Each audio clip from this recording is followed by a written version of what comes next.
এক বৃদ্ধ লোক তার সমস্ত সম্পত্তি তার একমাত্র মেয়ের নামে লিখে দিল। সম্পত্তি পাওয়ার পর মেয়ে আর মেয়ের জামাই আলিশান জীবনযাপন শুরু করে দিল। কিন্তু যেই বৃদ্ধ পিতা মাথার ঘাম পায়ে ফেলে এই সম্পত্তি কামাই করেছে তার কথা তারা ভুলেই গেল, তার খবর নেওয়াটাও বন্ধ করে দিল। মেয়ের এই পরিস্থিতি দেখে সেই বৃদ্ধ লোকটা তার ধনী একজন বন্ধুর কাছ থেকে 10,000 স্বর্ণ মুদ্রা এক সপ্তাহের জন্য ধার নিল।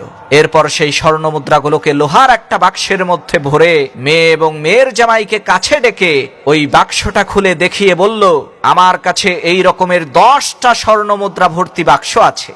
এগুলো আমি সারা জীবন ভরে উপার্জন করেছি।